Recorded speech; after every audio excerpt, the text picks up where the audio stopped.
बारिश के दिन में जब नदी उफान पर हो और नदी के दोनों तरफ रहने वाली लाखों लोगों की आबादी के लिए पुल ना हो, तो स्वाभाविक रूप से उस इलाके में पहली मांग पुल बनवाने की होगी।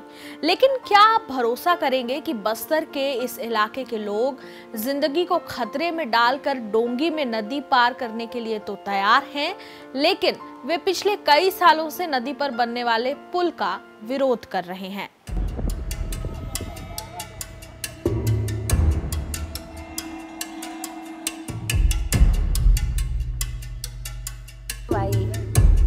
लकड़ा है।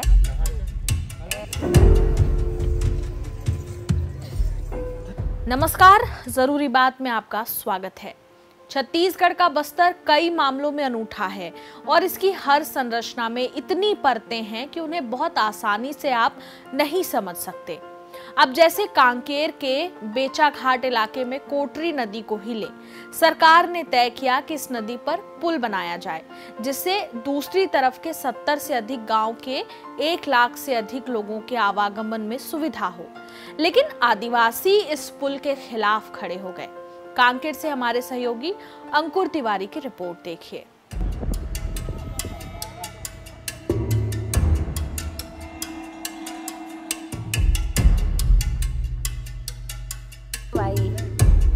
लकड़ा है।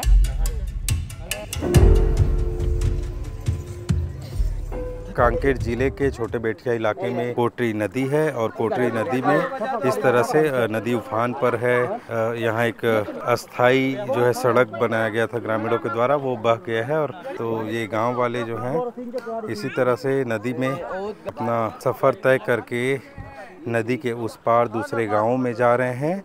काफ़ी खतरा है ग्रामीणों को, इस नदी में जान जोखिम में डालकर ये नाव से नदी पार कर रहे हैं, लेकिन ये इनकी रोज़मर्रा की ज़िंदगी का हिस्सा है। इसी तरह से हर साल जब बारिश का मौसम आता है, नदी अपने पूरे उफान पर होती है और ये ग्रामीण छोटे छोटे बच्चों को लेकर किसी तरह से नदी को पार करते हैं। कांकेर जिले के छोटे बेटिया के बेचाघाट में कोटरी नदी धीरे धीरे अपने असली रूप में आ रही है, लेकिन आदिवासी इस नदी पर पुल का निर्माण नहीं चाहते। कोटरी नदी के दूसरी तरफ करीब 73 गांव के आदिवासी निवास करते हैं। साल 2022 में 9 करोड़ रुपए की लागत से यहाँ एक बड़ा पुल बनाने का ऐलान किया गया था, जिसके बाद स्थानीय आदिवासियों ने उनके जल जंगल जमीन पर बाहरी घुसपैठियों का खतरा बताते हुए जमकर विरोध किया। आदिवासियों के विरोध प्रदर्शन से सरकार ने भी बेचाघाट में पुल निर्माण का काम शुरू ही नहीं किया। अब बरसात के मौसम में लकड़ी की डोंगी से आदिवासी कोटरी नदी को पार कर रहे हैं। कोई राशन लेकर लौट रहा है तो कोई खेती के बीज इन्हीं डोंगियों में बाइक भी लाद कर ले जाई जा रही है। ये हम लोग यहाँ पे सुबह 8 बजे से डोंगा चालू होता है, 5 बजे बंद करवा देते हैं और दिन भर में नहीं होने से भी हम लोग 2-3 बार यहाँ पे आना जाना पार करते रहते हैं। और हम ये जो नदी है ना, ये एक बहुत बड़ा नदी है, कोटरी नदी के नाम से जाना जाता है इसको। अगर हम इस पर अगर पार नहीं होते तो अपना जीवन यापन नहीं हो पाता। नाव से हम लेते हैं, डीजल लेते हैं, अपना खाने का सामग्री सामान लेते हैं, मोटरसाइकिल पार करते हैं, खाद बीज ले रहे हैं, धान बीज ले रहे हैं और दवाई पानी ले जाते हैं। है भी है और नहीं भी है सर, मजबूरी है हम लोगों का ये। हम मांग भी करते हैं फूल फूलिया का, तो क्या इसमें हम बाहरी लोग आके जो घुसपैठ जो आके घुस जाएंगे तो हमारे लिए जल जंगल जमीन, ये अगर पुल बन जाता है तो बाहरी लोग यहाँ पे रह रहेंगे तो हम लोगों को जंगल 2 से 3 गुना कम हो जाएगा। तो उसमें पर्यावरण का भी नुकसान है और हमारा भी नुकसान है, उसमें संघर्ष भी ज़्यादा बढ़ जाएगा और मुश्किलों का सामना भी करना पड़ेगा हम लोगों को। इसलिए हम चाहते हैं कि हमारा यही रोजगार ठीक है, 2 पैसा इसी से मिलता है, तो इसमें भी वही है, नियम रहता है कि कम बैठा के ले जाओ अपना सुरक्षा के लिए और अपना सुविधा से। ये नियम कौन तय करता है? क्या ग्राम सभा से होता है? ग्राम सभा गांव के लोग ग्रामवासी लोग बैठ के तय करते हैं। गांव वालों के मुताबिक हर साल बारिश के दिनों में इसी तरह अपनी जान जोखिम में डालकर रोजमर्रा की जरूरतों का सामान लेने या फिर कृषि कार्यों के लिए खाद बीज लेने उन्हें छोटे बेठिया जाना पड़ता है। कोटरी नदी पर पुल की मांग के सवाल पर यहाँ के आदिवासी बटे हुए नजर आते हैं। कुछ लोग पुल निर्माण का समर्थन करते हुए इसे आज की जरूरत बताते हैं, तो ज्यादातर लोग इस पर खामोश हो जाते हैं। अभी क्या करेंगे, आदत हो गया है ना। और जब नाव बीच में जाती हिलोरे मारते हुए तो डर लगता है। डर लगता है पर क्या करें, हमको कुछ भी जरूरत पड़ता है तो उस पर ही जाना पड़ता है ना। और चाहती है आपकी कभी यहाँ कुछ पुल चाहती है? अभी मैं क्या बोल सकती हूँ। अच्छा, ये डर लगता है कि आप लोगों को कि अगर पुल बन गया तो बाहरी लोगों को घुसपैठ होगा करके? आपके पति चाहते हैं। तू नाटक मत कर, मैं गाड़ी ला रहा हूँ, मैं ईमानदार। सवाल कठिन है। आदिवासियों का एक वर्ग यह भी मानता है कि कोटरी नदी में पुल बन जाने के बाद अबूझमाड़ और उनके गांव में बाहरी लोगों की घुसपैठ का खतरा बढ़ जाएगा। इससे उनके जंगल काटे जाएंगे और जमीन पर भी दूसरों का कब्जा हो सकता है। कई गांव वाले ये भी चाहते हैं कि यहाँ पर स्पीड बोट हो जो इन्हें तेज़ी से नदी उस पार ले जाए, लेकिन कई गांव वालों का मानना है कि इस स्पीड बोट के भी आ जाने से उनकी ज़िंदगी आसान नहीं होगी। कुछ लोग पुल पुलिया ज़रूर चाहते हैं यहाँ पर, लेकिन पिछले साल ही इस इलाके में पुल निर्माण के विरोध में ज़बरदस्त आंदोलन हुआ। आदिवासियों ने कहा कि उन्हें पुल नहीं चाहिए। उनका ये तर्क था कि पुल बन जाने से बाहरी लोगों का घुसपैठ बढ़ जाएगा इस इलाके में, और जब बाहरी लोग आने लगेंगे तो जंगल कटेगा और जंगल के कटने से पर्यावरण को नुकसान होगा। अब नाव से हमारे तो ये डेली के आना जाना लगे रहता है, नाव से पार होते हैं। इसमें बस यह है कि अब पुल शासन जो चाहता है वो क्या बोलूँगा, पुल बनाने की इच्छा शासन की ओर से है, लेकिन हम उनका विरोध करते हैं।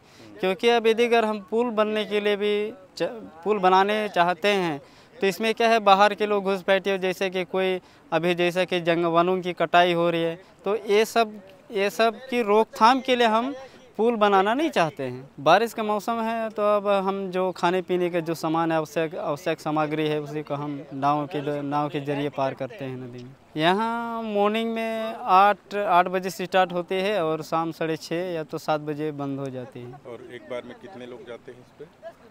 अब केवल आदमी लोग ही जाएंगे तो 30 लोग हो जाता है। बाइक वाइक डालने से फिर उसमें कम आ जाते हैं, 15-20 के करीब। शिक्षक नहीं आता है, वो कभी नदी भर जाने से तो नहीं आता है, कभी कभार आते हैं। अब उनका क्या बोलूँगा, अब उन जाना ही नहीं चाहते होंगे ना इस पानी। अब पानी के तो बहाना माँ करते हैं टीचर, नदी भर गया इसीलिए हम आ नहीं पाते हैं।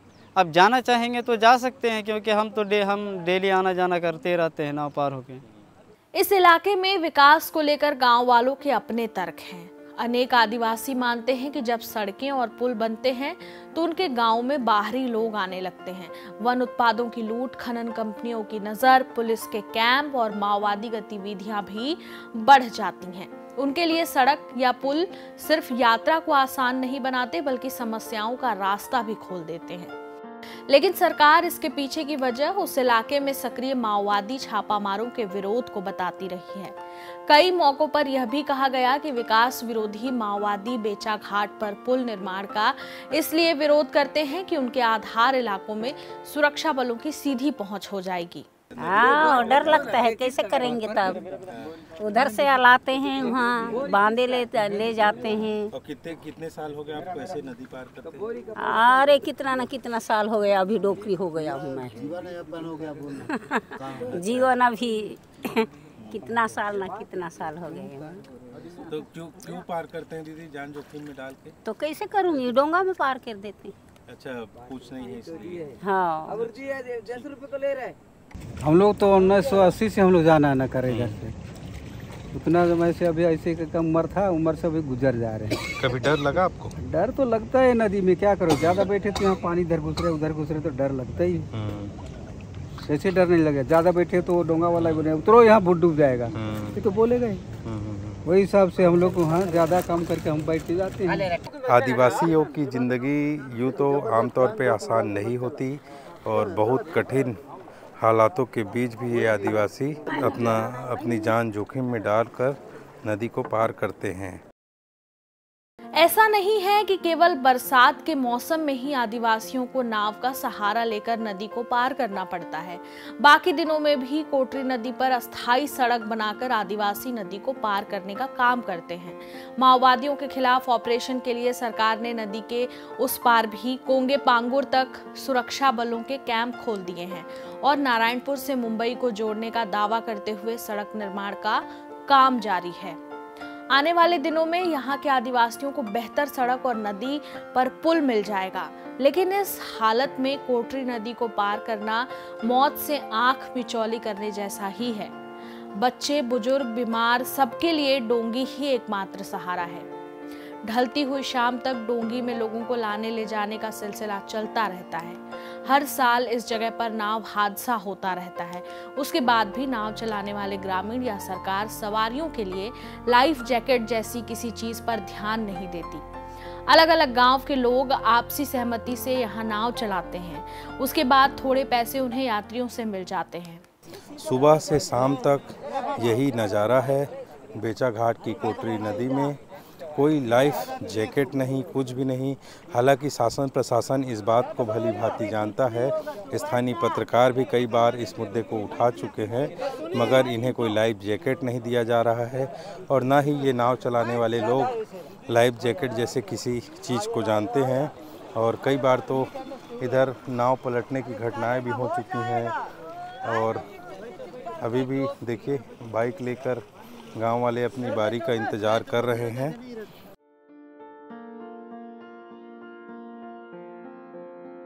कोटरी नदी पर पुल नहीं होने का बहाना कुछ शिक्षकों और आंगनबाड़ी कार्यकर्ताओं के लिए भी किसी वरदान से कम नहीं होता। इसका लाभ उठाकर कई लोग अपनी ड्यूटी से नदारत रहते हैं। हाँ, वहाँ के जैसे कि सर भैया मैं इतना बोल सकता हूँ, मैं हर गुरुजी जब जब भी आते हैं यहाँ डोंगा में, मैं यही सवाल करता हूँ, देखो यार समय में ड्यूटी करो। अगर वहाँ से आना जाना दिक्कत हो जाता है तो एचएम रहता है, एचएम को नदी उस पार रखो, बाकी गुरुजी लोग पार होके वहाँ अपना जो भी है रुका सूखा खा के जो भी है वहाँ रह लो और ड्यूटी निभाओ करके मैं अपने तरफ से समझाता हूँ। क्योंकि मैं सीतराम पंचायत का मतलब सीतराम खासतौर पर सीतराम का एक अध्यक्ष हूँ, स्कूल का स्कूल प्रबंधक अध्यक्ष हूँ मैं अपने तौर पर बहुत लोगों को समझाया हूँ। यहाँ कई लोग ऐसा भी है, असर दिखता है आपको? हाँ, असर बहुत दिखती है मुझे। कई लोग तो पीपा के आ जाते हैं, गुरुजी लोग भी हैं, ऐसा है। बहुत लोग थे, अभी हैं कि नहीं है मेरे को उतना नहीं पता। ठाकुर थे अपना राजा मुंडा के, और हैं कोई बहुत लोग पीपा का के यहाँ वो नदी के बहाने करके यहाँ से फिर रिटर्न जाके घर में रहते हैं। वो बीबी उसका बीबी आते हैं कि स्कूल गया, हाँ ओके, वो जाके नदी में यहाँ मज़ा मार के पैक मार के रहते हैं, शाम हो गया घर जाते हैं, ऐसा काम करते हैं। हाँ ओके। लेकिन यहाँ परमानेंट हम लोग को गुरुजी लोगों को खास तौर पर डोंगा में 1 रुपया लिया नहीं जाता है।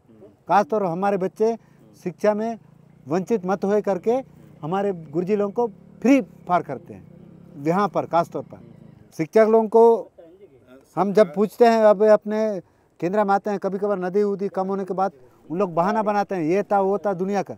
मैं तो इतना ही जानता हूँ, एचएम जो रहता है स्कूल में, वो एचएम यहाँ रहे, समय में सप्ताह में 3 बार आए, एचएम हम समझ जाएंगे। सरकार से क्या मांग है आपकी? कार्रवाई? सरकार से मांग है, यहाँ कार्रवाई होना चाहिए। सरकार से ही मांग है मेरा कि एचएम जो है नदी की वजह से आ मत पाए, क्योंकि उसका डॉक्यूमेंट्स जो स्कूल का जो आता है जितना भी पॉमेंट्री वो एचएम संभाले, और बाकी जो गुरुजी रहते हैं वो गुरुजी लोगों को बाकायदा यहाँ रहे। उनको जो भी कमी लगता है गांव वाले व्यवस्था करने के लिए तैयार हैं। हालांकि कुछ ग्रामीणों का तर्क है कि यह इलाका 5वीं अनुसूची का हिस्सा है। ऐसे में सरकार ने अगर पुल निर्माण से पहले नियमानुसार ग्राम सभा से अनुमति ली होती तो पुल के विरोध की स्थिति नहीं बनती। लेकिन सरकार ने आदिवासियों को भरोसे में लिए बिना पुल बनाने की योजना बना ली, इसलिए ग्रामीण विरोध में उतर आए। अगले पखवाड़े भर में इस नदी में इतना पानी भर जाएगा कि कई दिनों तक ऐसी डोंगी से भी नदी पार कर पाना मुश्किल हो जाएगा। बरसों से ऐसी ही स्थिति है। जाने कितना वक्त इस कोटरी नदी के पानी में बह गया। कहना मुश्किल है कि इस नदी पर पुल बन गया होता तो क्या होता, लेकिन बस्तर में विकास की कई परतों और उसके नफा नुकसान के कई हिस्सेदार हैं और सबके पास अपने अपने तर्क हैं। जरूरी बात में फिर होगी बात।